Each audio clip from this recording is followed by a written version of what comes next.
अस्सलामु अलैकुम वरहमतुल्लाहि वबरकातुहू।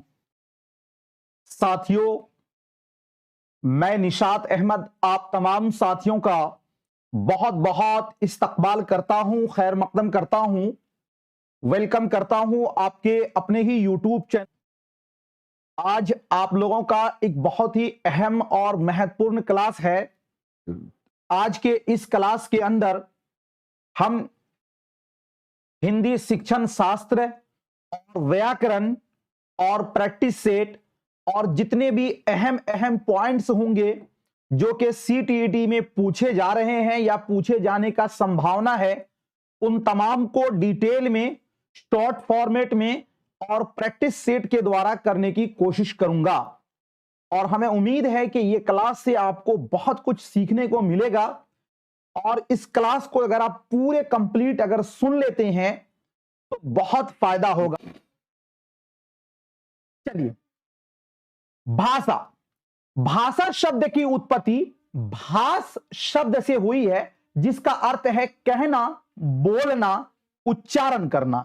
मतलब जो भाषा शब्द है यह किससे निकला है साथियों? भास से निकला है और इसका मतलब ही होता है कहना, बोलना।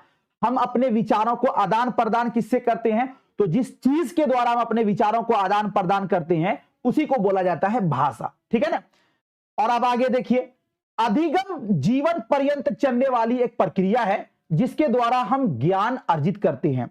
मतलब अधिगम का मतलब होता है सीखना।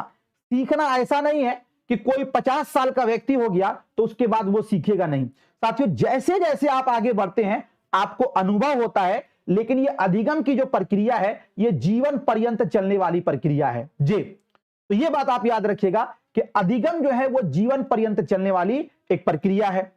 अधिगम व्यक्तित्व के सर्वांगीण विकास में सहायक होता है और इसके द्वारा जीवन के लक्ष्यों को प्राप्त करने में सहायता मिलती है।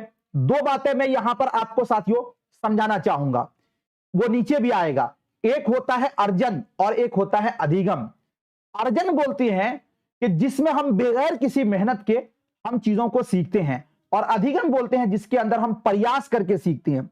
जैसे आपकी मातृभाषा वो साथियों आप अर्जित करते हैं, वो अर्जन करते हैं, लेकिन आपकी द्वितीय भाषा जैसे कि आपका इंग्लिश हुआ, संस्कृत हुआ, उर्दू हुआ, जो आपके साथियों जिसको आप मेहनत करके सीखते हैं, तो जो चीज मेहनत के द्वारा सीखा जाए वो अधिगम में आता है और जो बगैर मेहनत के सीखा जाए वो अर्जन में आता है। अब समझिएगा, अधिगम जो है व्यक्तित्व के सर्वांगीण विकास में सहायक होता है। सर्वांगीण विकास का मतलब क्या हुआ? चौतरफा विकास। हर तरह के विकास में क्या है? ये सहायक है। इसके द्वारा जीवन के लक्ष्यों को प्राप्त करने में सहायता मिलती है। अभी आप पढ़ रहे हैं, क्यों पढ़ रहे हैं? आपका मकसद है सीटेट का एग्जाम को पास करना। तो ये जो सीटेट है ये आपका क्या है साथियों? एक लक्ष्य है। इस लक्ष्य को पाने के लिए आप मेहनत कर रहे हैं, आप अधिगम कर रहे हैं। तो ये जो अधिगम के द्वारा आप साथियों अपने लक्ष्य की प्राप्ति करते हैं। कोई इसलिए पढ़ रहा है कि हम टीचर बन जाएं, लेकिन सबका मकसद है कि सीटेट हम क्वालिफाई कर लें। तो अधिगम के द्वारा साथियों आप अपने लक्ष्य की प्राप्ति में आपको क्या मिलती है? सहायता मिलती है। Thank you MD Sajjad Hussain. ठीक है, चलिए अब आगे देखिए, एक एक पॉइंट करके समझाऊंगा। भाषा मुख से निकलने वाली सार्थक शब्दों, वाक्यों का एक समूह है जिसके द्वारा हम अपने विचारों, भावों का आदान प्रदान करते हैं। भाषा के दो रूप है। देखिए, मुख का मतलब तो सभी लोग जानते ही हैं कि मुख का मतलब होता है मुंह। तो जो मुंह से आपके निकलता है वो दो तरह का शब्द निकलता है। एक वो शब्द होता है जो सार्थक होता है, यानी जिसका कोई मीनिंग होता है। एक वो शब्द होता है जिसका कोई मीनिंग नहीं होता है। जैसे साथियों हम बोले जे पानी, वानी, तो पानी का तो माना हुआ जिसका मतलब आप वाटर समझते हैं, लेकिन वानी का कोई मतलब नहीं हुआ। तो जो पानी है ये आपका सार्थक शब्द है। तो ये कहा गया कि जो भाषा है ना, भाषा वो आपके मुंह से जो दो प्रकार की बोली निकलती है उसमें जो सार्थक शब्द होते हैं वो आपके भाषा होते हैं। क्या होते हैं? भाषा होते हैं। और भाषा का दो रूप है, एक आपका है मौखिक, दूसरा है लिखित। देखिए यहां पर रूप के बारे में बात हो रही है। मौखिक का मतलब यह हुआ कि भाई आप मेरे पास आए कि सर हमको क्या करना है कि मेरा पैरवी कर दीजिए और हमारा जो है ना फला जगह हमारा सेंटर पड़ जाए। मान लीजिए कि मैं नेता बन गया, आपको ना भाई बोला कि ठीक है जाइए। अब 10 दिन के बाद आइएगा, बोलिएगा सर पैरवी नहीं किए थे, अरे भाई तुम्हारे याद कहां है। तो ये मैंने क्या किया, जबान से ही बात कर लिया। लेकिन आपने साथियों एक क्या किया, मान लो कि हमने एक नेताजी हैं, आपने एक दरखास्त लिख कर लेकर आया और दरखास्त में साथियों आपने पूरा ये लिखा और उसके बाद हमने क्या किया साथियों कि उस पर मोहर स्टाम्प सब लिख दिया, आगे बढ़ा दिया, तो ये लिखित हो गया। तो आप अपने विचार अपने ख्याल को दो रूप में लाए थे, तो पहला जो था वो मौखिक था, दूसरा जो था वो लिखित था। तो भाषा के भी दो रूप होते हैं। जैसे साथियों अभी हम जो आपको बोर्ड पर समझा रहे हैं वो लिखित रूप है, लेकिन जो हम जबान से बोल रहे हैं वो आपका मौखिक रूप है। तो भाषा के कितने रूप होते हैं, दो रूप होते हैं, एक होता है मौखिक, दूसरा होता है लिखित। आज सब चीज समझा दूंगा आपको जी। चलिए भाषा अधिगम, अब समझिएगा भाषा अधिगम क्या है। भाषा अधिगम, इसमें किताब और व्याकरण की जरूरत पड़ती है, बहुत ही अहम है। भाषा अधिगम में किसकी जरूरत पड़ेगी, किताब की, व्याकरण की आवश्यकता पड़ेगी। किसी भी प्रकार की अधिगम जीवन भर चलती रहती है, जिसको मैंने ऊपर बताया था कि जीवन पर्यंत चलने वाली प्रक्रिया अधिगम है। भाषा को अर्जित संपत्ति भी कहा जाता है, यानी जो भाषा है वो साथियों एक अर्जित संपत्ति है। अब इसके मुख्य बिंदु को आप समझने की कोशिश कीजिए। मुख्य बिंदु क्या है जे मुख्य बिंदु क्या है, भाषा अधिगम में नियम सीखे जाते हैं। भाषा अधिगम में क्या होता है, आपको नियम सीखा जाता है। और भाषा अधिगम को द्वितीय भाषा के नाम से भी जाना जाता है। जहां जहां पर आपको अधिगम शब्द आएगा, 2 नंबर का क्वेश्चन इससे पूछा जाता है, समझिएगा। जहां जहां पर आपको अधिगम शब्द आएगा वहां समझ लीजिए कि वो द्वितीय भाषा यानी कि मानक भाषा के बारे में बात हो रही है। मानक भाषा वो भाषा यानी जो आपकी लक्ष्य भाषा है। तो भाषा अधिगम को द्वितीय भाषा के नाम से भी जाना जाता है।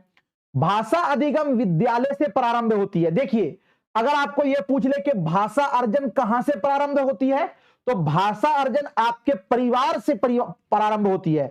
और भाषा अर्जन के लिए आपका समाज है साथियों जरूरी है।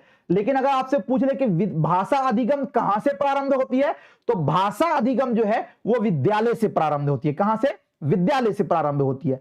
भाषा अधिगम औपचारिक शिक्षा के द्वारा दिया जाता है और इसमें प्रयास करना पड़ता है। एक होता है औपचारिक शिक्षा और एक होता है अनौपचारिक शिक्षा। औपचारिक शिक्षा उस शिक्षा को बोलते हैं जो एक टाइम टेबल के अंदर, जिसमें किसी के सहायता से आप सीखते हैं। जैसे साथियों अभी आप सीख रहे हैं मेरे सहायता से, तो ये आपका औपचारिक शिक्षा हुआ। तो भाषा अधिगम जो है वो औपचारिक शिक्षा के द्वारा दिया जाता है और इसमें प्रयास यानी मेहनत करना पड़ता है। ऐसा नहीं है कि आप कमेंट में लगे रहिएगा और मेरी बात 100% आपको समझ में आ जाएगी, नहीं, आपको मेहनत करनी पड़ेगी। और मेहनत करने का सुचारू अच्छा तरीका यह है कि आपको चीजों को सुनना होगा अच्छा से। अब वरना कमेंट मास्टर बन के रह जाइएगा, कोई फायदा आपको नहीं पहुंचेगा जी। जैसे आए थे वैसे ही खाली हाथ जाएंगे, समझ रहे बात मेरी आप। तो भाषा अधिगम औपचारिक शिक्षा के द्वारा दिया जाता है और इसमें प्रयास करना पड़ता है, मेहनत करनी पड़ती है। भाषा अधिगम में शिक्षक, विद्यालय, पाठ्यक्रम, पाठ्य पुस्तकें, शिक्षण पद्धति की अहम भूमिका होती है। यानी साथियों समझिएगा, जो अधिगम में होता है यह विद्यालय होना चाहिए और आपका एक सिलेबस भी होना चाहिए, आपके लिए किताब भी होनी चाहिए और शिक्षण पद्धति के पढ़ाने का तरीका भी होना चाहिए। यह सबकी भूमिका होती है किसके अंदर, भाषा अधिगम के अंदर। तो भाषा अधिगम आपने समझ लिया। अब साथियों अब आगे देखिए भाषा अर्जन। भाषा अधिगम का मुख्य बिंदु भी मैंने आपको समझा दिया कि अधिगम के क्या क्या मुख्य बिंदु हैं। अब आप जानिए कि भाषा अर्जन किसको बोलते हैं। हालांकि पहले अर्जन होना चाहिए, बाद में अधिगम, ठीक है ना। चलिए देखिए भाषा अर्जन। भाषा अर्जन, अर्जन का मतलब साथियों अगर उर्दू में आप पूछते हैं हमसे तो हुसूल, तहसील, इक्तिसाब, यानी जिसको बगैर मेहनत के आपको आ जाए। भाषा अर्जन बालक अनुकरण द्वारा करता है। अब देखिए पहला आपका आया था कि भाषा अधिगम कहां से शुरुआत होती है, विद्यालय से होती है। भाषा अधिगम साथियों प्रयास पूर्ण है, लेकिन जो भाषा अर्जन है वो अनुकरण के द्वारा होती है। और अनुकरण का मतलब होता है नकल करके। आप चीजों को सबसे पहले सुनते हैं, उसके बाद उसका अनुकरण करते हैं। तो भाषा जो अर्जन है ये आप अपने परिवार से शुरू करते हैं। तो भाषा अर्जन बालक अनुकरण के द्वारा करता है। बालक अपने वातावरण में जिस तरह लोगों को बोलते हुए सुनता है, लिखते हुए देखता है, उसी का वो अनुकरण करके सीखने का प्रयास करता है। यह एक प्राकृतिक प्रक्रिया है, बहुत ही अहम है, याद रखिएगा। यानी भाषा जो अर्जन है वो एक प्राकृतिक प्रक्रिया है, यानी एक नेचुरल वे है, यानी एक ये फितरी अमल है। इसके लिए कोई औपचारिक साधनों की आवश्यकता नहीं होती।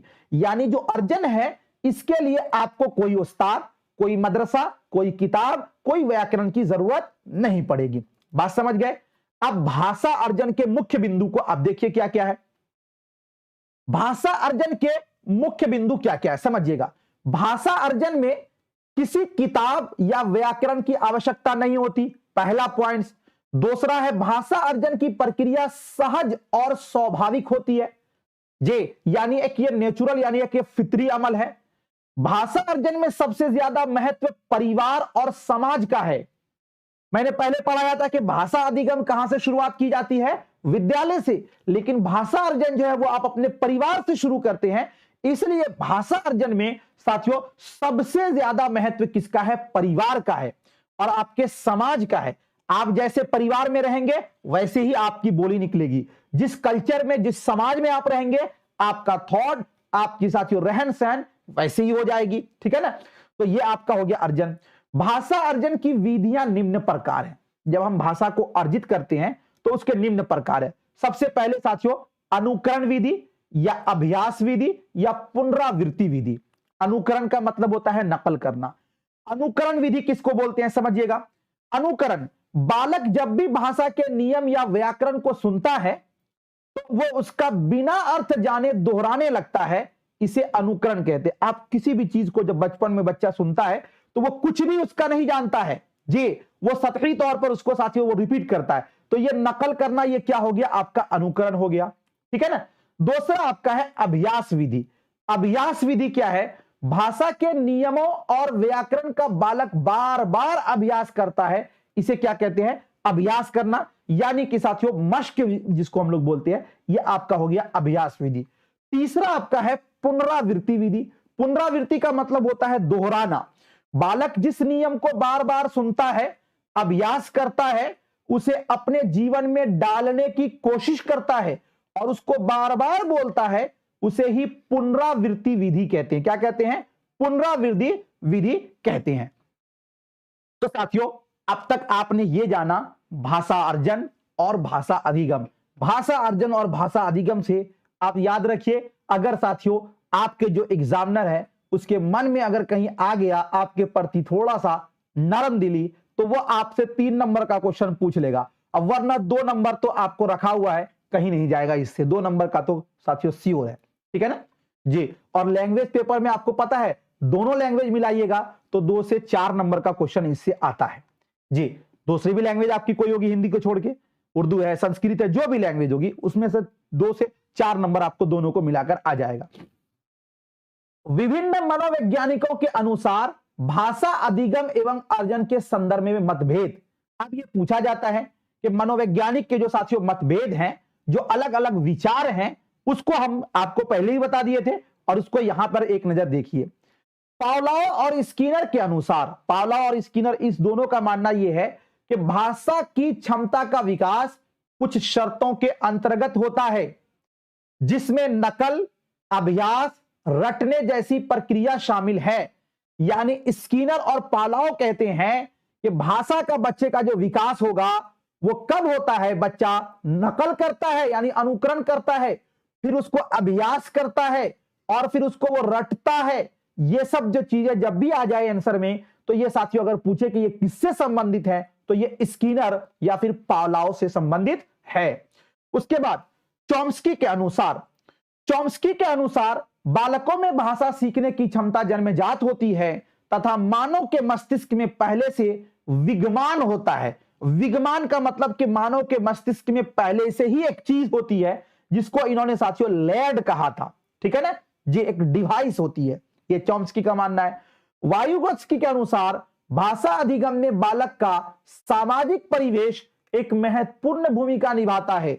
बच्चे की भाषा समाज के संपर्क में आने तथा बातचीत करने के कारण होती है। वायुगोत्स्की ने कहा कि एक बच्चे का भाषा का विकास उसी वक्त होगा जब वो समाज में आएगा। तो सामाजिक सांस्कृतिक का सिद्धांत तो वाइगोत्स्की ने दिया था, सबसे पहले वही पढ़ाया हूं आपको। चलिए अब उसके बाद आगे है पियाजे के अनुसार। पियाजे के अनुसार भाषा परिवेश के साथ अंतःक्रिया द्वारा विकसित होती है, मतलब माशरा के साथ मिलकर अंतःक्रिया के द्वारा विकसित होती है। और पियाजे ने साथियों जो कहा था वो ये भी कहा था कि भाषा जो है वो इंद्रियों के द्वारा, अब इंद्रियां जो है जैसे आपका नाक, कान, हाथ, मुंह, ये सब आपके इंद्रियों में आते हैं, इसके द्वारा होता है। ये आपको इन लोगों का जो नियम याद रखना है, पावलोव, स्किनर, चॉम्स्की, वाइगोत्स्की और जीन पियाजे। अब देखिए थोड़ा सा हम आपको बारीकी में ले चलते हैं, और वो ये है कि भाषा अधिगम एवं अर्जन में अंतर, दोनों में अंतर क्या है जे समझिएगा। दोनों में अंतर यह है कि अधिगम के लिए जागरूक प्रयास करने पड़ते हैं। भाई साहब आपको सीटेट पास करना है तो ऐसा तो नहीं है कि दिन भर आप इधर उधर घूमिएगा और रात में जो भी वीडियो मन किया उसको पढ़ लिया, और ऐसे वीडियो जो 2 मिनट का लिखा हुआ है कि सीटेट पास करने का रामबाण ट्रिक, जी इस वीडियो को देखिए और सीटेट हो जाइए पास, 100% आपका निकल जाएगा सीटेट, और वीडियो है साथियों 5 मिनट का। अगर वैसा ही रहता तो फिर तो कोई भी पास कर लेता। तो यानी पता यह चला कि आपको अधिगम जिसमें आप प्रयास कर रहे हैं उसके अंदर आपको सचेत प्रयास करना होगा, यानी एक ऑथेंटिक प्रयास, मतलब जागरूक प्रयास करने पड़ते हैं। किसके अंदर साथियों? भाषा अधिगम के अंदर। अर्जन एक प्राकृतिक प्रक्रिया है और यह अवचेतन रूप में होता है, मतलब इसमें आपको कोई चिंता की जरूरत नहीं है, बगैर सोचे समझे आपका अर्जन होता रहता है। जैसे आप यहां पर आए हैं, बहुत सारी चीजों को साथियों बगैर सोचे समझे आप सीख रहे हैं घर की भाषा को। चलिए अब आगे देखिए, भाषा अधिगम द्वारा पढ़ना लिखना सीखा जाता है, भाषा अर्जन के द्वारा बोलना समझना सीखा जाता है। भाषा अर्जन जो है वो एक मौखिक प्रक्रिया है, और मौखिक प्रक्रिया का मतलब हुआ कि बोलना, सुनना, समझना, ये साथियों क्या होगा? भाषा अर्जन में आएगा। ये बहुत ही अहम पॉइंट है, इसको याद रखिएगा। उसके बाद साथियों आपका है भाषा अधिगम के लिए नियम और व्याकरण की जरूरत पड़ती है, और भाषा अर्जन में किताब और व्याकरण की जरूरत नहीं पड़ती है।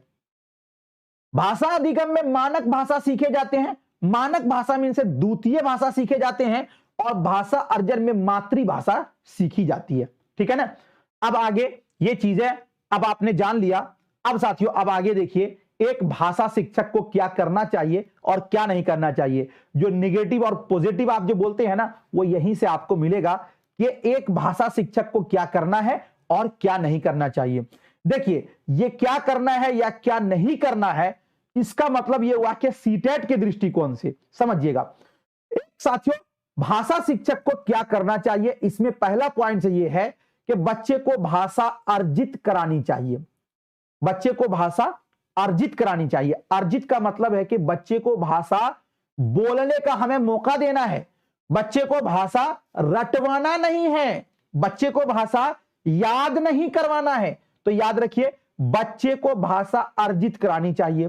परीक्षा पर जोर नहीं देना चाहिए, इसलिए बोला गया कि परीक्षा शब्द जहां भी आता है सीटेट के अंदर वो निगेटिव होता है, इसलिए कि एक टीचर का ये कभी मकसद नहीं होता है कि बच्चे को ग्रेड देना, परीक्षा लेना। ये साथियों निगेटिव वर्ड होता है, इसलिए परीक्षा पर जोर नहीं देना चाहिए।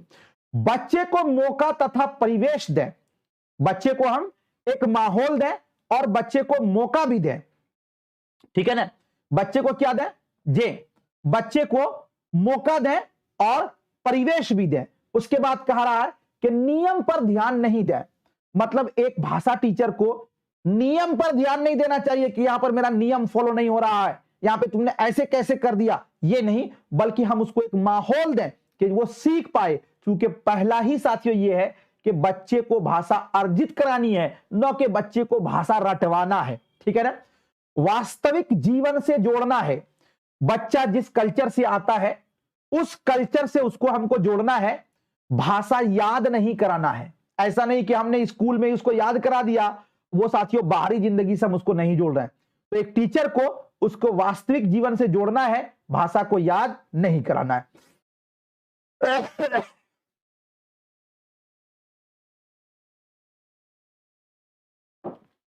ठीक है, चलिए आगे कहा गया चर्चा के अवसर देना। कोई भी चीज, कोई भी टॉपिक आए उस पर एक टीचर को साथियों चर्चा कराना चाहिए। और चर्चा से क्या होगा कि हर एक बच्चे शामिल होंगे, इसलिए चर्चा का अवसर देना चाहिए। रटना, डांटना, पक्षपात, कंठस्थ पर जोर नहीं देना है, मतलब हमें रटवाना नहीं चाहिए बच्चे को, ठीक है ना। लाडली खातून, थैंक यू, शुक्रिया। चलिए, बच्चे को सुनने, बोलने, पढ़ने, लिखने के कौशल पर ध्यान दें, त्रुटियां न बताएं। देखिए, त्रुटि को हम बताएंगे लेकिन उसी वक्त न बताएं, बल्कि अगर कोई बच्चा बोल रहा है, कोई बच्चा पढ़ रहा है, कोई बच्चा लिख रहा है, तो उसको हमें लिखने देना चाहिए। यह नहीं कि हम उसको गलती बताकर डिमोटिवेट कर दें और वो फिर आगे साथियों न बढ़ पाए। तो हमें बच्चे को सुनने, बोलने, पढ़ने, लिखने पर कौशल पर ध्यान देना है, त्रुटियां हमें न बताना है, ठीक है ना। त्रुटियां निकालना साथियों, ये जो है ना, ये निगेटिव माना गया है। बच्चे को अर्थ ग्रहण करने की क्षमता विकसित करनी है, मतलब बच्चे को इस काबिल बनाना है कि वो किसी भी शब्द का अर्थ को ग्रहण कर ले, समझ ले। व्याकरण पर जोर न देना है, व्याकरण पर जोर न दे, ये निगेटिव में आएगा। बहुभाषिकता को संसाधन के रूप में देखना है। बहुभाषिकता का मतलब हुआ कि दो या दो से अधिक भाषाएं जिस क्लास में बोली जाती है, तो वहां पर हमें बहुभाषिकता को संसाधन के रूप में लेना है, न कि बाधा के रूप में लेना है। पर्यावरण में व्याख्या परिभाषा पर बल न दें, यानी ये नहीं कि हम उसको परिभाषा रटाए, कोई चीज का व्याख्या करें, इस पर हमें बल नहीं देना है। करके सीखना बहुत ही अहम है, स्टार पॉइंट लगा लीजिएगा VVI में। एक भाषा शिक्षक को हमेशा यह करना चाहिए कि बच्चे से हमें करके सीखना है, मतलब हर बच्चे को हमें शामिल करना है। बालक की सक्रिय भागीदारी हो, यानी क्लास के अंदर हर एक बच्चे की साथियों सक्रिय भागीदारी हो, मतलब हर एक बच्चा पढ़ने पढ़ाने के अमल में शामिल हो। खेल खेल में शिक्षा, प्रोत्साहन देना, खेल खेल, रोल प्ले करना, बाल साहित्य, ये सब साथियों आएगा, ठीक है ना। और बच्चे को हमें ज्यादा से ज्यादा मोटिवेट करना है, ठीक है, समझ रहे। उसके बाद है मातृभाषा में शिक्षा। NCF 2005 ये कहता है कि 1 से लेकर 8 क्लास तक हमें बच्चे को उनकी मातृभाषा में शिक्षा देना है। तो ये भी आपका यही है कि मातृभाषा में हमें शिक्षा देना है। भ्रमण पर ले जाना, भ्रमण का मतलब हुआ घुमाने ले जाना, ताकि साथियों बच्चे ने जो तजर्बात, जो चीज सीखे हैं, वो ठोस कब होता है, जब बच्चे को हम उसको भ्रमण पर ले जाते हैं, कहीं विजिट कराते हैं, ठीक है ना। तो एक भाषा टीचर को यह करना है, और क्या नहीं करना है उसको मैंने बहुत ही अच्छे ढंग से साथियों खंडवाई आपको समझाने की कोशिश की है। आई होप कि आप इसको समझ गए होंगे। इसी से निगेटिव और पॉजिटिव वर्ड निकलता है, ठीक है ना। परीक्षा पर जोर देना, रटना, याद करना, मारना, पीटना, ये सब गलत हो जाएगा, चूंकि एक भाषा टीचर को ये नहीं करना है। प्रोत्साहन करना इस पर आएगा। बच्चे को साथियों सक्रिय भागीदारी, ये सही होगा। चलिए अब आगे देखते हैं। आगे आपका है भाषा शिक्षण के सिद्धांत क्या क्या है जी। भाषा शिक्षण के सिद्धांत यानी भाषा शिक्षण के नियम समझिएगा। भाषा वो साधन है जिसके द्वारा हम अपने विचारों को व्यक्त करते हैं, और इसके लिए हम वाचिक ध्वनियों का उपयोग करते हैं। मतलब जो भाषा है, जैसे हमारे दिल में क्या बात चल रही है, इसको आप तक पहुंचाने के लिए साथियों हम जिसमें बीच में सहारा लेते हैं वो भाषा है। तो बीच में जो सहारा लेते हैं, तो सिर्फ ऐसा नहीं ना कि आपको हम इशारा करके हम इसको साथियों, वाचिक का मतलब हुआ कि हम इसमें साउंड देकर मौखिक तौर पर हम क्या करते व्यक्त करते हैं। तो ये आपका कहलाता है साथियों भाषा, ये भाषा कहलाता है। अब आगे देखिए संप्रेषण का माध्यम। संप्रेषण का माध्यम समझिएगा। मनुष्य एक सामाजिक प्राणी है। समाज में प्रत्येक मनुष्य किसी न किसी रूप से एक दूसरे पर आश्रित है। ईवीएस में आप पढ़े होंगे, एक होता है आश्रित और एक होता है साथियों, आश्रित का मतलब होता है कि एक दूसरे से हमें आवश्यकता पड़ती है, जरूरत पड़ती है। ऐसा नहीं है कि हमारे पास सारी चीजें हैं, हमें एक दूसरे से साथियों लेन देन करना पड़ता है। तो ये होता है कि मनुष्य जो है एक ये सामाजिक क्या है, प्राणी है, और इसलिए साथियों किसी न किसी चीज पर ये क्या है, आश्रित है। इसी कारण उन्हें परस्पर आपस में संवाद स्थापित करने की आवश्यकता पड़ती है। हम जब एक दूसरे पर आश्रित हैं तो एक दूसरे से हमें बातचीत करने की जरूरत पड़ेगी। तो साथियों, भाषा इसी संवाद को स्थापित करने का क्या है, एक माध्यम है। यानी अपने जरूरत को पूरा करने का जो एक माध्यम क्या बनता है, बीच में भाषा बनता है। भाषा शिक्षण का अर्थ एवं महत्व समझिएगा। भाषा शिक्षण का अर्थ एवं महत्व, भाषा शिक्षण वो प्रक्रिया अथवा वो माध्यम है जिसमें इस बात पर बल दिया जाता है कि बच्चा पढ़ना लिखना कैसे सीखता है। किसी बच्चे को पढ़ना लिखना किस प्रकार सिखाया जाता है ताकि वो भाषा को समझ के साथ प्रयोग कर सके। यानी भाषा शिक्षण का मतलब ये हुआ कि वो इस बात पर बल दिया जाएगा कि एक बच्चे को हमें कैसे पढ़ाना है और एक बच्चा कैसे सीखता है। एक बच्चा कैसे सीखता है, इस बात की जिसमें व्याख्या की जाएगी, वही साथियों आपका भाषा शिक्षण कहलाता है। वाइगोत्स्की के अनुसार बालकों के भाषा सीखने में समाज तथा परिवार एक महत्वपूर्ण भूमिका निभाते हैं। कहिएगा एक ही चीज बार बार करके आ रहा, तो इसमें इसलिए आ रहा है कि इसलिए साथियों कि ये यहां पर आपके लिए जरूरी है। नोट में कहा गया शिक्षण की प्रक्रिया एक त्रिआयामी प्रक्रिया है जिसके केंद्र बिंदु छात्र होता है। यह साथियों ब्लूम के अनुसार आपको पूछा जा सकता है कि शिक्षण जो है वो एक त्रिआयामी प्रक्रिया है, तो साथियों इसके जो केंद्र में है वो छात्र होता है। ये किसके अनुसार, तो ये ब्लूम के अनुसार। किसके अनुसार, ब्लूम के अनुसार। चलिए आगे देखिए। इसलिए शिक्षक को सदैव शिक्षण प्रक्रिया के दौरान छात्रों को ध्यान में रखकर ही शिक्षण सिद्धांत का चयन करना चाहिए, तभी शिक्षा का वास्तविक उद्देश्य पूर्ण हो सकता है। जी, और आगे भाषा सीखने के कुछ प्रमुख सिद्धांत होते हैं जिनसे सही एवं प्रभावी शिक्षण का आधार स्पष्ट होता है। यह जानना महत्वपूर्ण है कि शिक्षण हेतु 3 तत्वों का होना आवश्यक है। यानी शिक्षण के लिए 3 तत्व बहुत जरूरी है, जो कि त्रिआयामी प्रक्रिया अभी मैंने बताया ना आपको।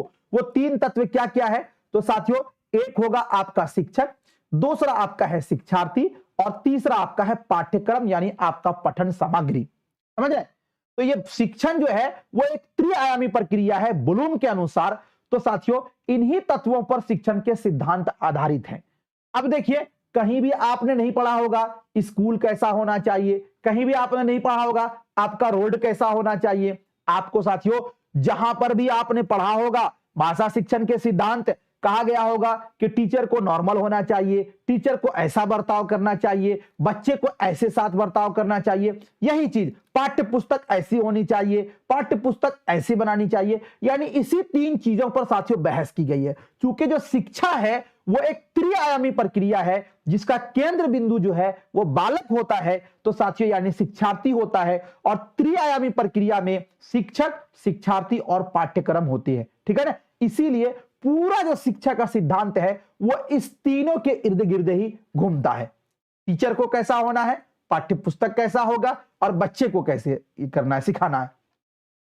अब चलिए भाषा शिक्षण के सिद्धांत एक एक करके देखें। जी ठीक है, भाषा शिक्षण के सिद्धांत क्या क्या हैं इसको एक एक करके आप देखिए और फिर आगे चले। भाषा शिक्षण के सिद्धांत में पहला सिद्धांत यह है कि क्रियाशीलता का सिद्धांत। क्रियाशीलता का सिद्धांत क्या है? क्रिया का मतलब होता है करके सीखना। बच्चों को सहज एवं सतर्क बनाने हेतु पठन, वाचन, पठन का मतलब पढ़ना, वाचन का मतलब बोलना, लेखन के साथ साथ अन्य अनेक नवनवीन कार्य, तरह तरह के अभ्यास, साहित्यिक कार्यक्रम का आयोजन किया जाना चाहिए। एक टीचर को यह नहीं है कि वो बच्चे को केवल और केवल साथियों पढ़ा के दिमाग में भर दे, कभी कभी उससे कोई क्रियाकलाप भी कराए। इसलिए देखते हैं ना साथियों, कभी कोई सेमिनार कराया जाता है, कभी आपको बैतबाजी कराई जाती है, कभी कोई नाटक कराया जाता है, कभी कोई ड्रामा कराया जाता है। तो ये तरह तरह की जो नवनवीन कार्य हैं, मतलब नए नए कार्य भी बच्चे से कराना चाहिए। तो इसी को बोला जाता है क्रियाशीलता का सिद्धांत। मतलब बच्चे को करके सिखाना। क्या हुआ कि इसमें केवल पठन, वाचन, बोलने पर ही नहीं, बल्कि साथियों हमें उसको नए नए नवीन कार्य भी कराना चाहिए। ठीक है, उसके बाद आपका है रुचि का सिद्धांत।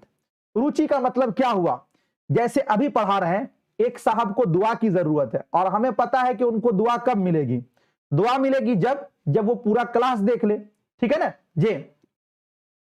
तो साथियों अब देखिए सबसे जरूरी चीज है कि आपको 5 घंटा क्या 50 घंटा लगातार पढ़ाता रह जाए कोई टीचर, आप सिर्फ साथियों मोबाइल को ऑन करके छोड़ दीजिएगा तो आप क्या सीखिएगा, 0/0 आप हो जाएंगे हीरो।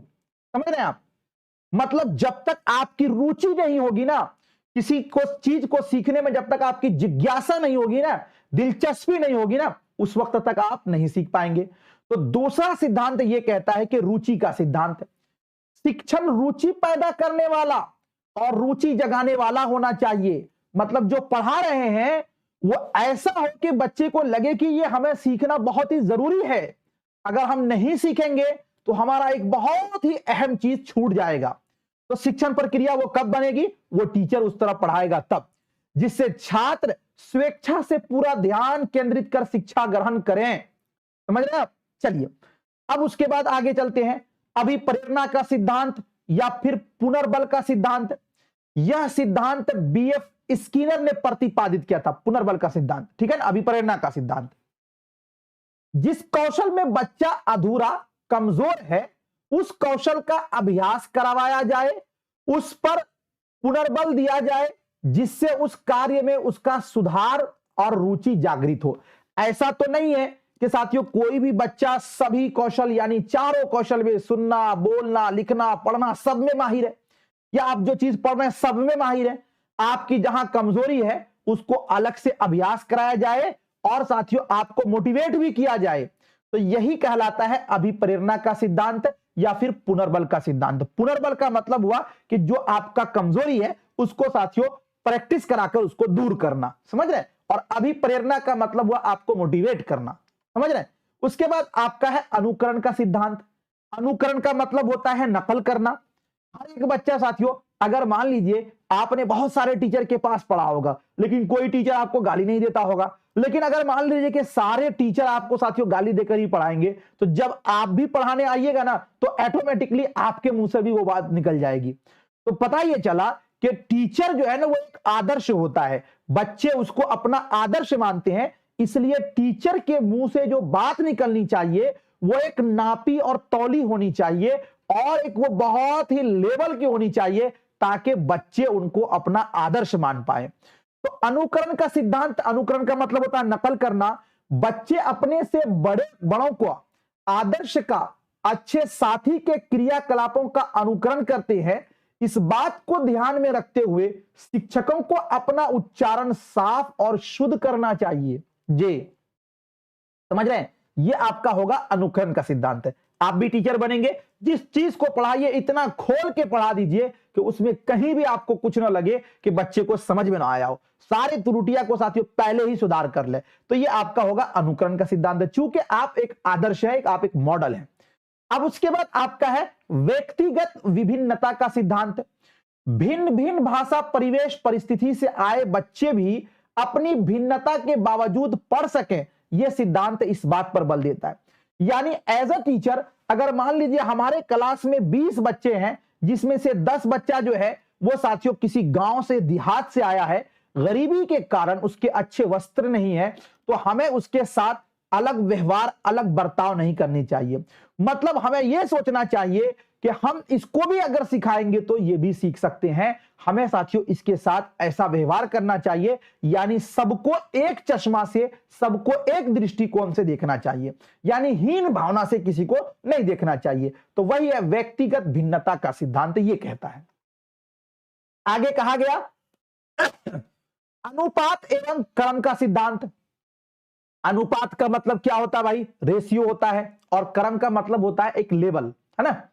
भाषा कौशल विशेषता 4 प्रकार के होते हैं, हम सभी को पता है, सुनना, बोलना, पढ़ना, लिखना। भाषा के इन कौशलों को इसी क्रम में सिखाया जाए, यह सिद्धांत इस बात पर बल देता है। देखिए कोई बच्चा पहले दिन क्लास में आया, पहले दिन आते ही मान लीजिए कि आप इंग्लिश के बहुत अच्छे स्पीकिंग के टीचर हैं, आपने उस बच्चा को खड़ा कर दिया और उसको साथियों बोलने के लिए कह दिया, और दूसरा दिन बेचारा जैसे ही आया था वो सोचा कि अब दूसरे की बारी आएगी, आपने उसको क्या कर दिया कि चलो तुम बोर्ड पर लिखो, और तीसरा दिन जैसे ही आया फिर उसको साथियों आपने कर दिया पढ़ने का कह दिया।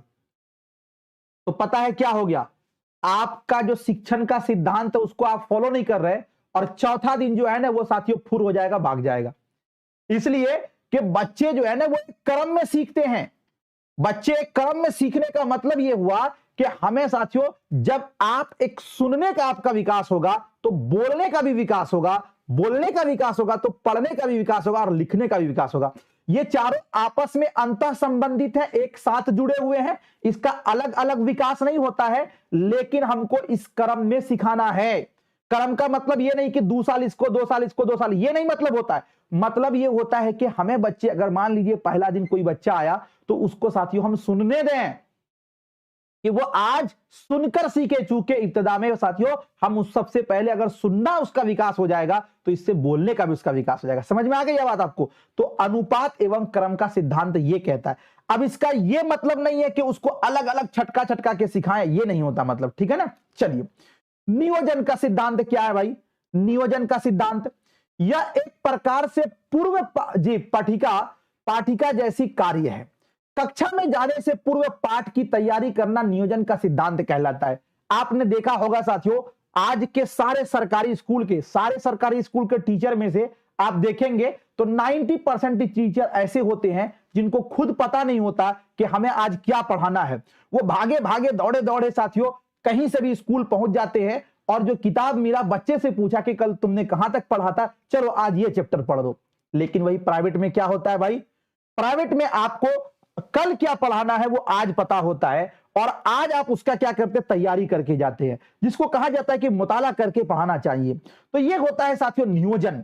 नियोजन का मतलब होता है कि आप जो पढ़ाना चाहते हैं उसकी तैयारी पहले से कर लें। तो वही चीज इसमें कहा गया कि यह एक प्रकार से पूर्व पाठिका जैसी कार्य है, मतलब पहले करने का काम है, पढ़ाने से पहले करने का जो काम है, कक्षा में जाने से पूर्व पाठ की तैयारी करना नियोजन का सिद्धांत कहलाता है।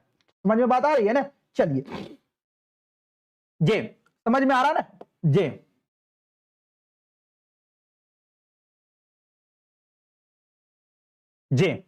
चले आगे चले। उसके बाद आपका है सहानुभूति पूर्ण का सिद्धांत। सहानुभूति पूर्ण का सिद्धांत क्या है? शिक्षक के व्यवहार सहानुभूतिपूर्ण और प्रेम भरा होना चाहिए। देखिए, आप साथियों क्लास में अगर आपको खड़ा कर दिया जाए और बोला जाए कि बोलिए बोलिए, और एक टीचर डंडा लेके आपको खड़ा है, जो बोलना भी चाहिएगा डर से नहीं बोलिएगा, लेकिन आपको छूट दिया जाए कि जो बोलना चाहते हैं आप बोलिए, अरे गलती की कोई दिक्कत नहीं, चलो बोलो बोलो बोलिए बोलिए, तो साथियों आप कहिएगा अच्छा चलिए हमको तो मौका मिला बोलेंगे। तो आपका जो एक टीचर का जो व्यवहार होना चाहिए वो सहानुभूतिपूर्ण होना चाहिए, यानी उसका व्यवहार एक लचीलापन होना चाहिए उसके अंदर। बात समझ रहे हैं आप? तो ये भी साथियों एक सिद्धांत है, शिक्षण का सिद्धांत। ठीक है, अब देखिए साथियों, भाषा शिक्षण के ये सूत्र हैं, इसको भी आपको याद करना पड़ता है, और इसको याद नहीं करना बल्कि समझना है। हमें समझिएगा क्या क्या है। भाषा शिक्षण के जो सूत्र हैं वो सारे सिद्धांत मैंने जो आपको पढ़ाया उस सिद्धांत को तो याद में रखना ही है, लेकिन इस नियम पर भी हमें चलना है कि सरल से जटिल की ओर, यानी आसान से मुश्किल की तरफ।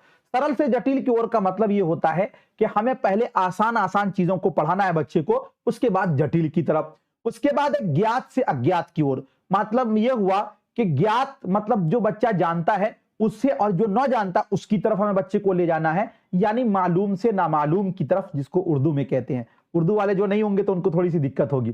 चलिए, अब उसके बाद साथियों आगे है जे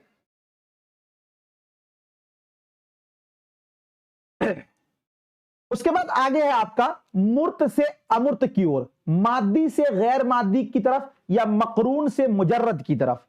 मूर्त का मतलब यह होता है जिसको साथियों हम महसूस कर सकते हैं, और अमूर्त का मतलब यह है जिसको हम नहीं महसूस करते, जिसको हमने नहीं देखा। तो पहले बच्चे को उस चीज का हमें ज्ञान देना है जिसको बच्चा देख सकता है, जिसको छू सकता है, जिसको वो महसूस कर सकता है। उसके बाद उस चीज को साथियों हमें ज्ञान देना है जिसको वो नहीं महसूस कर सकता। ठीक है ना, समझ रहे हैं आप? ये आपका नियम कहलाता है। उसके बाद कहलाता है आपका विशेष से सामान्य की ओर, यानी खास से आम की तरफ। ठीक है ना, विशेष चीजों को पहले हमें पढ़ाना है, उसके बाद फिर आम चीजों को पढ़ाना है। उसके बाद आपका है तज्जिया से तरकीब की तरफ, यानी विश्लेषण से संश्लेषण की तरफ। हमें किसी चीज का पहले विश्लेषण करना है, और संश्लेषण का मतलब होता है कि फिर उसको हमें क्या करना, मिलान करना। जैसे मान लीजिए बहुत सारी मिसालें आपको मैंने पहले दे दिया, तो ये विश्लेषित करना हुआ, मतलब डिटेल करना हुआ। अब उस मिसालों को जोड़कर साथियों हम एक नियम तक पहुंचते हैं, तो वो आपका हुआ संश्लेषण हुआ, ठीक है ना। तो ये आपका हुआ विश्लेषण से संश्लेषण की तरफ। उसके बाद हम जो पढ़ाएं तो हमारा ये होना चाहिए आगमन से निगमन की ओर। आगमन का मतलब ये हुआ कि पहले हमें बच्चों को मिसाल देकर पढ़ानी है, उसके बाद नियम को हमें पढ़ाना है। ये नहीं कि पहले नियम हम रटवा दिए बाद में मिसाल, नहीं, पहले हमें साथियों मिसाल, फिर आपको नियम पढ़ाना है, ठीक है। ये आपका हो गया इस्तिक़राई से इस्तिखराजी की तरफ, ठीक है। चलिए, ये आप आपने जान लिया। अब आगे चलते हैं, एक एक करके इसको हमने तो इसको करा ही दिया है, तो अब आगे थोड़ा सा इसको हम जल्दी जल्दी से कर देते हैं, थोड़ा सा डिटेल में भी ये आ गया है। बच्चों द्वारा भाषा सीखने की प्रक्रिया का विश्लेषण करते हुए मनोवैज्ञानिकों ने भाषा शिक्षण के कुछ सामान्य नियमों का उल्लेख किया है, जो निम्न प्रकार है। क्या है सामान्य ये नियम, तो समझिएगा। सबसे पहला है सरल से जटिल की ओर। इस नियम के अनुसार विद्यार्थियों को पहले सरल शब्दों, वाक्यों, मुहावरा आदि का ज्ञान करना चाहिए, उसके पश्चात उसे विषय की कठिन भागों से अवगत करानी चाहिए। यह नहीं कि कोई आया और जिस सब्जेक्ट का सबसे कठिन पार्ट है पहले उसको वही पढ़ाने लगे, नहीं, बल्कि हमें पहले सरल चीजों को पढ़ाना है, उसके बाद हम उसको कठिन शब्दों की तरफ चलें। उसके बाद आपका दूसरा जो सूत्र है साथियों, नियम जो है वो ज्ञात से अज्ञात की ओर। इस नियम से अभिप्राय यह है कि बालकों को जो ज्ञान प्राप्त है, मतलब जो जानकारी पहले से वो जानता है, वे उसी ज्ञान पर नए ज्ञान की नींव रखकर ज्ञात से अज्ञात ज्ञान की ओर अग्रसर होते हैं। मतलब जो चीज पहले वो जानता है उसी पर साथियों हम सिखाएं, अगली चीज को बताएं, तो ये होता है आपका ज्ञात से अज्ञात की ओर। जैसे मान लीजिए कि कोई नया टीचर आया आपके क्लास में और आपको पूछा, ए बच्चों तुमको मैं गणित पढ़ाऊंगा और अलजेब्रा पढ़ाऊंगा, बहुत सारी चीजें पढ़ाऊंगा, साइन थीटा कॉस थीटा पढ़ाऊंगा, लेकिन ये बताओ बोर्ड मास आज पढ़ाना है तुमको, जोड़ घटा कौन जानते हो? सब जानेगा कि जोड़ घटा भागा सब जानते हैं, गुना सब जानते हैं, नहीं कहेगा अच्छा ये जानते हो ना, यही बोर्ड मास है। वो क्या कह देगा, यही बोर्ड मास है। अभी बोर्ड मास उन्होंने पढ़ाया नहीं, नियम नहीं पढ़ाया। तो साथियों बच्चे के जो ज्ञात किया हुआ चीज है, जो वो जानता है, उसी को आधार बनाकर आप नई चीज उसको सिखाना, यही कहलाता है ज्ञात से अज्ञात की ओर, है ना, ठीक है ना। उसके बाद उन्होंने समझाया कि बोर्ड मास में ये होगा, ये आ जाएगा तो ऐसे होगा, ऐसे होगा, ये बताया। तो ये हो गया ज्ञात से अज्ञात की ओर। उसके बाद आपका है मूर्त से अमूर्त की ओर। मनोवैज्ञानिकों का मत है कि बच्चे का मानसिक विकास इतना नहीं होता कि वे अमूर्त अवधारणाओं को समझ सकें। मतलब अगर किसी बच्चे को, बच्चा पैदा हुआ छोटा है, उसको बोल दीजिए समुंदर, ट्रेन, जहाज, वो कभी देखा ही नहीं, वो आप कितनों पूरे दिन साथियों उसका आप विश्लेषण करते रहिए, वो नहीं समझ पाएगा। तो ये मतलब ये पता चला कि बच्चे का मानसिक जो दिमागी डेवलप उतना नहीं करता कि वो अमूर्त चीजों को समझ पाए। अर्थात जब तक विद्यार्थियों के समक्ष कोई वस्तु स्थूल रूप से प्रस्तुत नहीं की जाती, तब तक वे उसके विषय में सूक्ष्म या अमूर्त रूप विचार नहीं कर सकते। मतलब कोई विषय हमको दिखाना होगा और बताना होगा कि ये जो तुमने देखा है ना, इसी तरह। तो इसीलिए कहा गया कि पहले हमें मूर्त चीजों को पढ़ाना, उसके बाद अमूर्त चीजों को, ठीक है। उसके बाद है विशेषण से सामान्य की ओर। इस नियम में बालक को विशेष ज्ञान से सामान्य ज्ञान की ओर ले जाना चाहिए। यथार्थ पहले क्रियाओं को प्रस्तुत किया जाना चाहिए, पहले क्रियाओं को, उसके बाद निष्कर्ष पर पहुंचना है। हमें कोई चीज का निष्कर्ष निकालना है कि इसका निचोड़ क्या होगा, तो पहले हम उसके साथियों सभी से चर्चा करा लें, उसका क्रिया करा लें, उसके बाद हम निष्कर्ष पर पहुंचे। तो ये आपका हो गया विशेषण से सामान्य की ओर। उसके बाद आपका जो अगला नियम है वह है विश्लेषण से संश्लेषण की ओर। लगभग 200 क्वेश्चन भी है जी। आप घबरा क्यों रहे भाई, महामैराथन है ना, तो थोड़ा तो टाइम लगेगा। 200 से प्लस क्वेश्चन, 200 क्या 250-300 क्वेश्चन भी होगा, वो भी कराऊंगा सारा। विश्लेषण से संश्लेषण की तरफ। विश्लेषण का मतलब हुआ किसी चीज को डिटेल में बताना, और संश्लेषण का मतलब होता है उसको साथियों हम निचोड़ में आ जाएं। विद्यार्थियों के मत को पुष्टि करने के लिए अथवा शंकाओं को दूर करने के लिए अध्यापक को विषय वस्तु को विश्लेषित अर्थात अलग अलग करते हुए पहले उन्हें स्पष्ट एवं सामान्य विचार बनाने के लिए उन्हें विश्लेषित की गई विषय वस्तु को एक साथ मिलाकर स्पष्ट करना चाहिए। मतलब मान लीजिए कि साथियों छोटा सा पार्ट होता है, जैसे मैं अभी पढ़ा रहा हूं, चाहता तो इसको 2 मिनट में पूरा खत्म हो जाता, लेकिन मैं इसको डिटेल में ले जा रहा हूं, तो ये डिटेल जो हुआ ना, ये विश्लेषण हुआ। डिटेल क्या हुआ? विश्लेषण हुआ। और फिर उससे हम एक निष्कर्ष की तरफ जो पहुंचते हैं वो होता है आपका संश्लेषण। क्या होता है? संश्लेषण होता है। चलिए, आगमन से निगमन की ओर ये क्या है? इस नियम के अनुसार विद्यार्थियों को शिक्षित करते हुए समय उदाहरण देकर नियम को निर्धारण किया जाता है। मतलब पहले बच्चे को उदाहरण दिया जाता है और फिर उसको साथियों हम नियम बताते हैं। इस पद्धति का प्रयोग व्याकरण के नियमों को समझने के लिए किया जाता है। किस लिए किया जाता है? व्याकरण के नियम को समझने के लिए। कौन? आगमन और निगमन जो है ये साथियों असल में व्याकरण का नियम ही पढ़ाने के लिए। ठीक है, चलिए अब देखिए, आपको पढ़ाया जा रहा है, बताया जा रहा है कि भाषा शिक्षण के लिए शिक्षक के गुण, यानी एक शिक्षक का गुण क्या क्या होना चाहिए, उस शिक्षक के गुण को साथियों आप एक एक करके जानिए। ये आपका पॉजिटिव वाला जो आंसर होता है ना, इसी से निकलता है। शिक्षण प्रक्रिया में शिक्षक की भूमिका एक मार्गदर्शक के रूप में होता है। यानी मार्गदर्शक का मतलब होता है कि शिक्षक जो है यानी टीचर जो है वो एक रहनुमा होता है, एक मुरब्बी होता है, क्लास का लीडर होता है, वो एक मार्गदर्शक होता है, यानी एक रास्ता दिखाता है बच्चों को। तो अपने स्वभाव व ज्ञान सदैव छात्रों को प्रभावित कर सकता है। यानी उसका स्वभाव और ज्ञान जो है वही साथियों छात्रों को क्या करता है? प्रभावित करता है। समझिएगा, भाषा शिक्षक का व्यक्तित्व प्रभावशाली होना चाहिए जी। यानी एक भाषा टीचर शिक्षक जो है उसका जो व्यक्तित्व है वो प्रभावशाली होना चाहिए। यानी ऐसा नहीं कि उसको बच्चे हल्के में लें, उसका मजाक उड़ाएं, नहीं, बल्कि एक वो प्रभावशाली होनी चाहिए। यानी वो अपना प्रभाव यानी वो अपना छाप छोड़ पाए, उसका व्यक्तित्व वैसा होना चाहिए। अब ये कैसे होगा भाई? एक टीचर मान लीजिए कि साथियों आपके साथ अनाप शनाप बातें करता है तो नहीं प्रभावशाली होगा, बल्कि वो एक टीचर आपको टीचर के रूप में उस वक्त आप देखेंगे जबकि वो टीचर का भी आपके साथ एक साथियों क्या विद्यार्थी जैसा भाव होना चाहिए और वो आपके साथ विद्यार्थी जैसा क्या करे? स्वभाव करे। ठीक है ना? चलिए, शिक्षक को बाल मनोविज्ञान का ज्ञात होना चाहिए।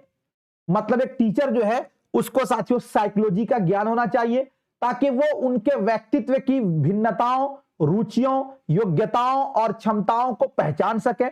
जब तक एक टीचर को बाल मनोविज्ञान यानी साइकोलॉजी का ज्ञान नहीं होगा तब तक वो बच्चे को पढ़ नहीं पाएगा, उसको समझ नहीं पाएगा, तब तक साथियों वो अपना प्रभाव भी नहीं छोड़ पाएगा। शिक्षक को संवेदनशील, संवेदनशील का मतलब जानते हैं ना आप? धैर्यवान होना चाहिए ताकि वे छात्रों की समस्याओं को धैर्यपूर्वक सुन सके। शिक्षक के अंदर हिचकिचाहट, जल्दीबाजी नहीं होनी चाहिए, बल्कि वो संवेदनशील हो और किसी भी निष्कर्ष पर पहुंचने से पहले चर्चा जब करा रहा हो तो उस समय वो धैर्यपूर्वक साथियों उसको सुनता भी हो। तो ये भी होना चाहिए एक टीचर की इसमें। शिक्षक में स्वयं की शिक्षण पद्धति की कमियों को पहचानने एवं उसमें सुधार की करने की योग्यता होनी चाहिए। अगर एक शिक्षक आपको पढ़ाता है, अगर उसकी कोई गलती हो जाती है तो उसको स्वीकारना चाहिए। और अगर साथियों उसका मेथड से आपको समझ में नहीं आता है तो उस टीचर को अपने मेथड को चेंज भी करना चाहिए। तो यह भी एक शिक्षक के गुण है। शिक्षक को शैक्षणिक कार्यों में प्रयुक्त होने वाले उपकरणों का प्रयोग करना आना चाहिए। साथ ही शिक्षा के क्षेत्र में हुए नवाचारों की भी जानकारी होनी चाहिए। आप समझिएगा, हम जब पढ़ाने जाते हैं हमको साथियों डिजिटल बोर्ड पे अगर मान लीजिए पढ़ा रहे, अब बोर्ड आपको चलाना नहीं आता तो आप कहिएगा, क्या कहिएगा? बच्चा क्या बोलेगा? उसके ऊपर एक प्रभाव ये पड़ेगा कि टीचर को तो खुद नहीं आ रहा तो वो हमको क्या पढ़ाएगा, है ना? तो साथियों मतलब जो भी उपकरण वो प्रयोग कर रहे हैं उस प्रयोग का उसको क्या होना चाहिए? ज्ञान होना चाहिए। और जो नए नए जो बदलाव आ रहे हैं शिक्षा के प्रणाली में उसका भी ज्ञान उस टीचर को होना चाहिए। शिक्षक का छात्र के प्रति सकारात्मक रुख होना चाहिए। मतलब एक शिक्षक जो है हमेशा छात्र को पॉजिटिव दृष्टिकोण से देखे, बिना किसी भेदभाव के बच्चों को निरंतर सीखने के प्रति प्रोत्साहित करना चाहिए।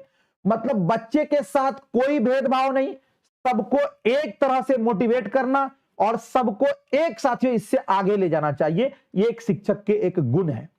देखिए एक बात आप ये याद रखिए कि साथियों ये सारी चीजें जो है ना आपको भाषा से संबंधित है, इसलिए आपको बिल्कुल अच्छे ढंग से इसको समझिए, सुनिए, आपको बहुत काम आएगा। शिक्षक को सदैव विद्यार्थियों की भाषाओं का सम्मान करना चाहिए और उसे संसाधन के रूप में प्रयोग करना चाहिए। ऐसा नहीं है कि अगर विद्यार्थी साथियों अपनी मातृभाषा बोले तो उसको हमें डांटना है, मारना है, पीटना, ये नहीं करना है। कक्षा में समावेशी परिवेश का निर्माण करते हुए सामान्य व विशेष क्षमता वाले बच्चों को ध्यान में रखकर शिक्षण पद्धति का चयन करना चाहिए। समावेशी का मतलब जानते हैं, मतलब हर तरह के बच्चे को एक साथ पढ़ाना।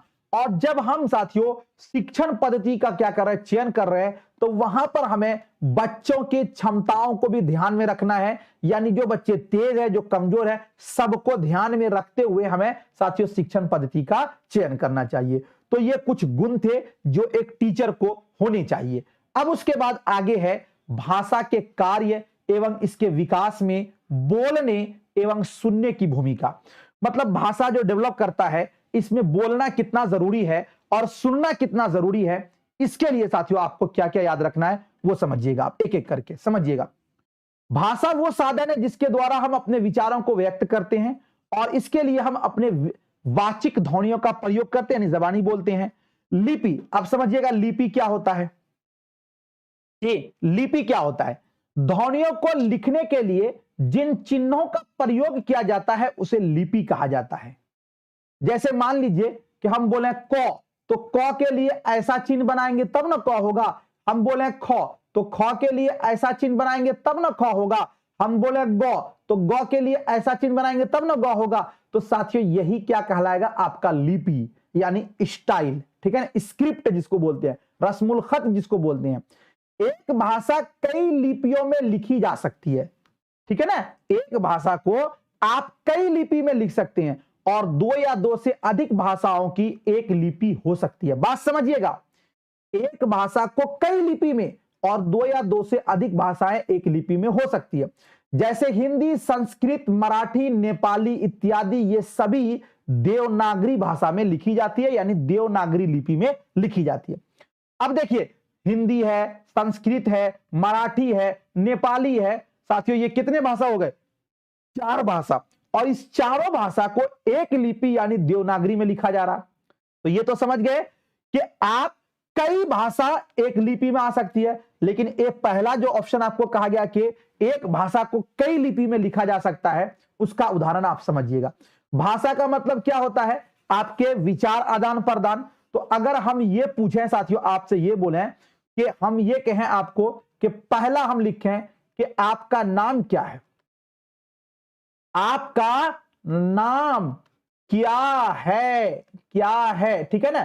तो ये कौन सा लिपि है? तो आप कहिएगा कि सर ये लिपि है देवनागरी। कौन सा लिपि है? देवनागरी, ठीक है ना। अगर मैं इसी को ये पूछूं साथियों, आपसे कहूं कि आपका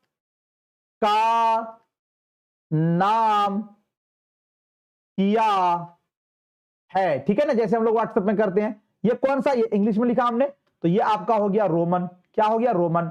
अगर मैं इसी को उर्दू में लिख दूं साथियों कि आपका नाम क्या है, तो ये कौन सा लिपि हो गया? ये आपका हो गया फारसी। तो पता ये चला कि एक भाषा कई लिपि में लिखी जा सकती है। भाषा तो यही है, इसको हम कई लिपि में इसको लिख सकते हैं। समझ में बात आ गई? चलिए जी,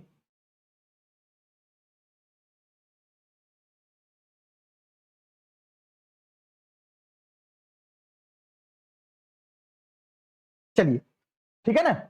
अब आगे चलते हैं। भाषा जो है वो 3 प्रकार के होते हैं। भाषा कितने प्रकार के होते हैं? 3 प्रकार के।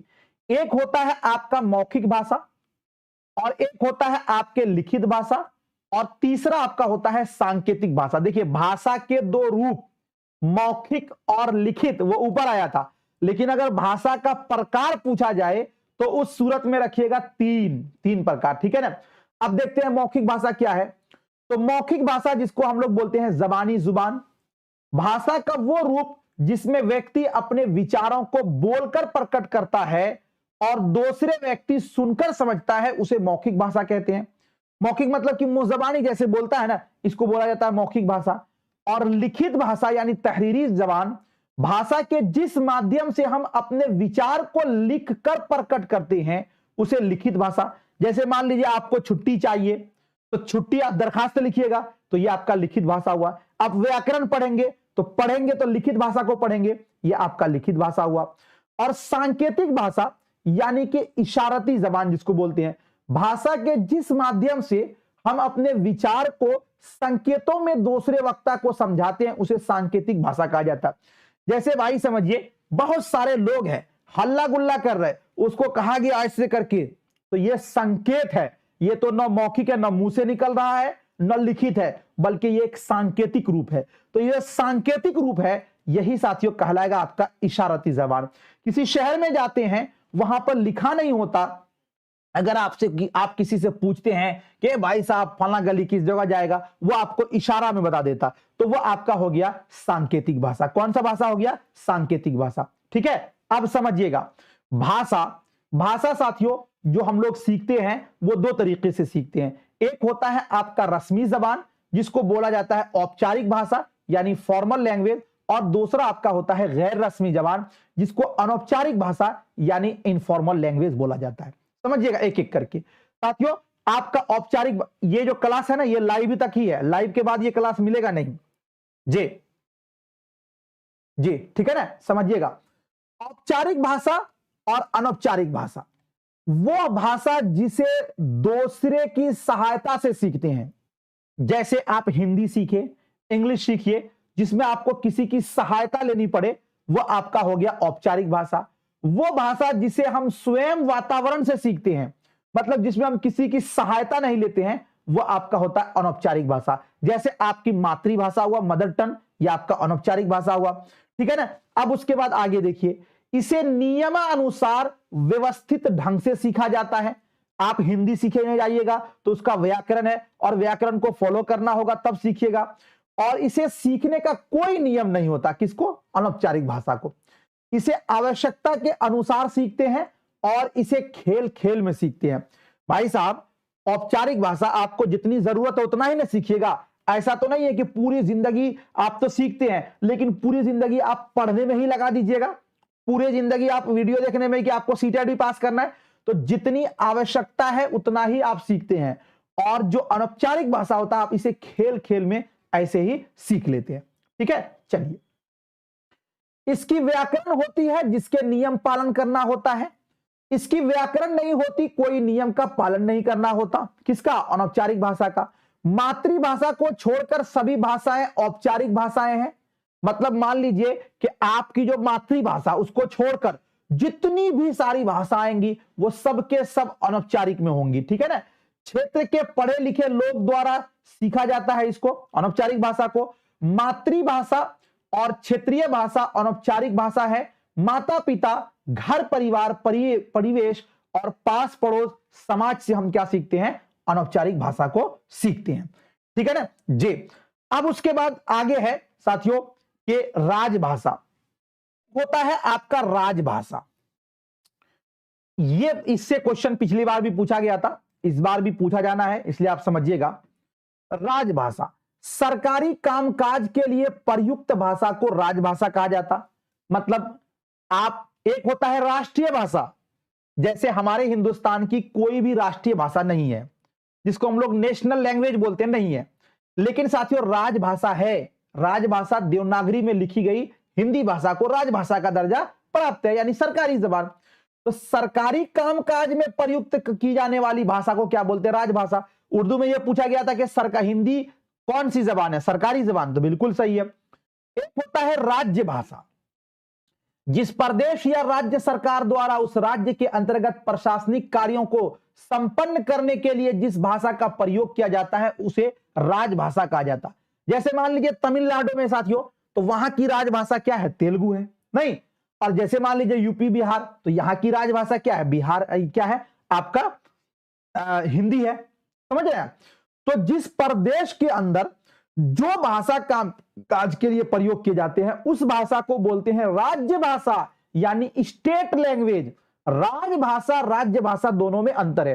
राजभाषा सरकारी कामकाज पूरे साथियों नेशनल लैंग्वेज पर, और राज्य भाषा आपके स्टेट की लैंग्वेज, समझ गए।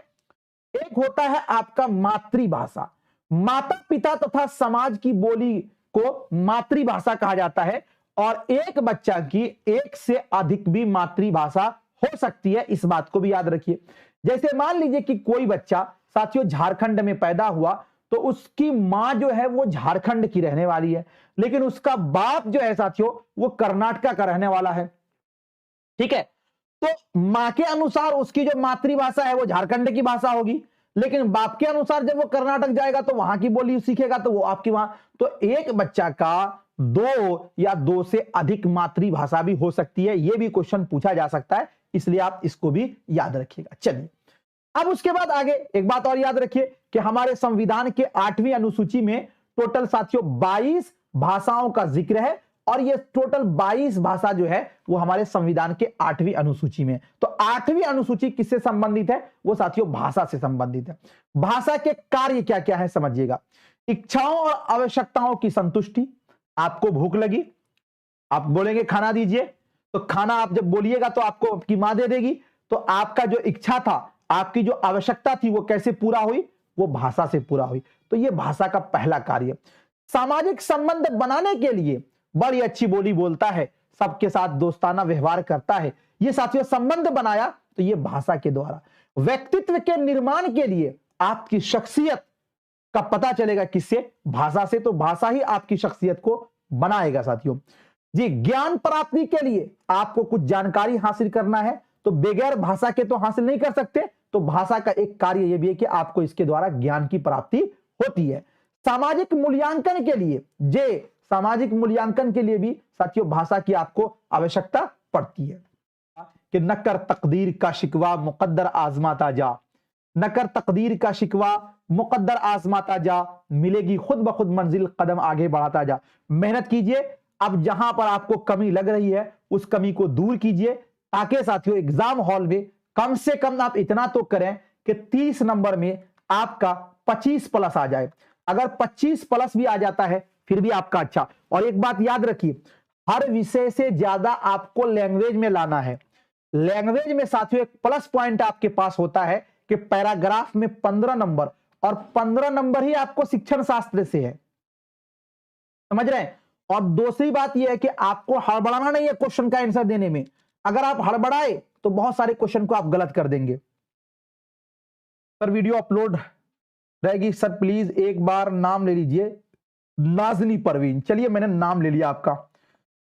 और किसी को नाम लेना है? सर ग्रामर की क्लास नहीं होगी क्या? अरे बाप रे बाप